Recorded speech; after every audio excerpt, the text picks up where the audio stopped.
Hello दोस्तों, स्वागत है आप सभी का आपके अपने यूट्यूब चैनल में। फ्रेंड्स, इस वीडियो के माध्यम से मैं आप लोगों को क्लास 10th के पासिंग मार्क्स के बारे में बताने वाला हूं कि क्लास 10th में आपको पास होने के लिए कितने नंबर लाने होंगे पर सब्जेक्ट में, और टोटल मैक्सिमम मार्क्स के हिसाब से आपको कितने नंबर लाने होंगे पास होने के लिए, और कितने नंबर से कम आने पर आप लोग फेल हो जाओगे। ठीक है, तो आपको मैं बताने वाला हूँ।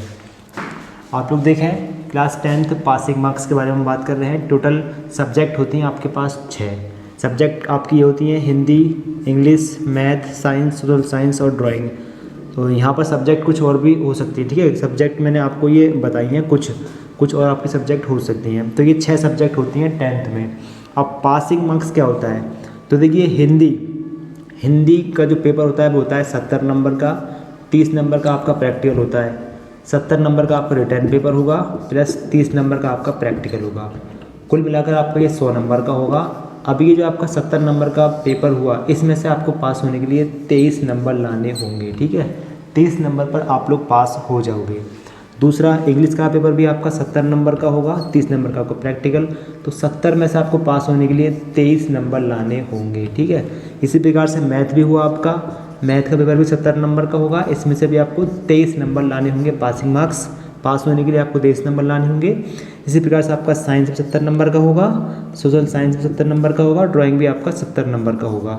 इन सब में से आपको पास होने के लिए 23 नंबर लाने होंगे। ठीक है, कम से कम आपको 23 नंबर लाने हैं पास होने के लिए। अब मान लीजिए कि आपके किसी एक सब्जेक्ट में 23 से कम नंबर आ रहे हैं, यानी कि आप किसी एक सब्जेक्ट में फेल हो गए तो आप लोग पास रहोगे। ठीक है, एक सब्जेक्ट की छूट होती है हाई स्कूल में। अगर आप एक सब्जेक्ट में फेल हो जाते हो तो आप लोग पास ही रहोगे। बस शर्त ये है कि आप हिंदी में फेल नहीं होने चाहिए। अगर English, math, science, social science या फिर ड्राइंग में फेल हो जाते हो तो आप लोग पास रहोगे। जबकि अगर हिंदी में फेल हो गए, बाकी सब में पास हो, तो आप लोग फेल हो जाओगे। ठीक है, और इसके अलावा अगर 2 सब्जेक्ट में फेल हो गए तब भी आप लोग फेल रहोगे। तो पास होने के लिए आपको 23 नंबर लाने होंगे हर सब्जेक्ट में। अगर एक सब्जेक्ट में फेल हो गए तो आप लोग पास रहोगे। ठीक है, फिर आप क्या कर सकते हो कि आप लोग इस एक सब्जेक्ट का कंपार्टमेंट या इम्प्रूवमेंट देकर भी इसमें पास हो सकते हो। ठीक है, फेल होने पर आप लोग कंपार्टमेंट भी डाल सकते हो एक सब्जेक्ट में। और अगर 2 सब्जेक्ट में फेल हो जाते हो, एक से ज़्यादा सब्जेक्ट में अगर फेल हो रहे हो तो पास होने का कोई चांस नहीं है। फिर आपको दोबारा से इस साल के पेपर देने होंगे। फॉर एग्जाम्पल, आप मान लीजिए कि मैथ में और साइंस में फेल हो जाते हैं। ठीक है, आप 2 सब्जेक्ट में फेल हो गए तो आप पास नहीं हो पाओगे। अगर एक सब्जेक्ट में फेल हो रहे हो कोई भी, तो आप लोग उसका कंपार्टमेंट डालकर यानी इम्प्रूवमेंट डालकर आप लोग उसमें पास हो सकते हो दोबारा से। तो पासिंग मार्क्स होता है 23 नंबर पर सब्जेक्ट में। कोई भी 5 सब्जेक्ट में आपको पास होना होता है हाई स्कूल में, हिंदी को इंक्लूड करके। हिंदी और कोई 4 सब्जेक्ट और आप लोग मान लें, कोई 5 सब्जेक्ट में आपको पास होना है। अगर एक सब्जेक्ट में फेल हो जाओगे तो आप लोग पास ही रहोगे। और बाकी आपका मैक्सिमम मार्क्स होता है 600 नंबरों का। अब 600 नंबरों में से भी आपको लगभग 33% नंबर लेके आने पड़ेंगे। ठीक है, ये एक तिहाई है पासिंग मार्क्स, मतलब कि 23 से 69, तो 1/3 होता है पासिंग मार्क्स। जो आपका रिटर्न पेपर है 70 नंबर का, इसमें से आपको 23 नंबर लाने होंगे पास करने के लिए। कुल मिलाकर 33% नंबर बनने चाहिए आपके। अगर एक सब्जेक्ट में 23 से कम रह गए तो पास ही रहोगे, फेल नहीं होगे। ठीक है, उसका इम्प्रूवमेंट देकर भी पास हो सकते हो, और इम्प्रूवमेंट नहीं दोगे तब भी आप लोग पास ही रहोगे। तो ये एक सब्जेक्ट की छूट होती है हाई स्कूल में। ठीक है, अगर आप लोग 5 सब्जेक्ट में भी पास हो जाते हो, एक सब्जेक्ट में फेल भी रह जाते हो, तब भी आप लोग पास हो जाओगे। तो पासिंग मार्क्स होते हैं 23 नंबर।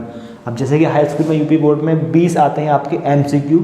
अगर आप लोग 20 MCQ कर देते हो और 2-3 नंबर आप लोग और ले आते हो, तो कुल मिलाकर अगर आप 23 नंबर ले आते हैं तो आप लोग पास हो जाओगे। ठीक है, तो 23 नंबर लाने आपको पास होने के लिए। और टोटल मैक्सिमम मार्क्स आपका जितना भी होगा उसका 33% आपका बन ही जाएगा, अगर 23 नंबर आपके सब सब्जेक्ट में आ जाएंगे तो। बाकी 30 नंबर का आपका प्रैक्टिकल होगा, रिटर्न पेपर होगा आपका 70 नंबर का। कुल मिलाकर आपको 70 में से लाने हैं 23 नंबर। ठीक है, बाकी 30 में से आपको जितने नंबर मिलेंगे वो आपके कॉलेज पर डिपेंड करता है। तो पास होने के लिए आपको लाने हैं 23 सभी सब्जेक्ट में नंबर। तो आप लोग इनका जोड़ लें, हाथ से लेकर आएगा 2 4 6 8 10 12, 2 4 6 8 10 12 और 1 13, 138 नंबर लाने होंगे आपको पास होने के लिए। कुल मिला के 7 6 42 420 नंबरों में से 420 नंबरों में से आपको 138 नंबर लाने होंगे पास होने के लिए। बाकी 180 नंबर के आपके प्रैक्टिकल रहेंगे, ठीक है। तो 420 में से आपको 138 नंबर लाने हैं पास होने के लिए। बाकी 30 नंबर के आपके प्रैक्टिकल होंगे। इसके नंबर आपके कॉलेज के थ्रू मिलेंगे, ठीक है। वो कम ज़्यादा 180 में से आपको मिल सकते हैं।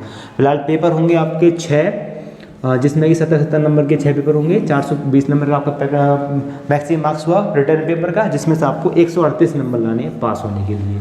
तो आई होप कि आप लोग समझ गए होंगे। अगर कोई कन्फ्यूजन है तो आप लोग कमेंट करके पूछ सकते हो। वीडियो को लाइक करें, सभी दोस्तों में शेयर कर दें और इस चैनल को सब्सक्राइब कर लें। Thanks for watching this video.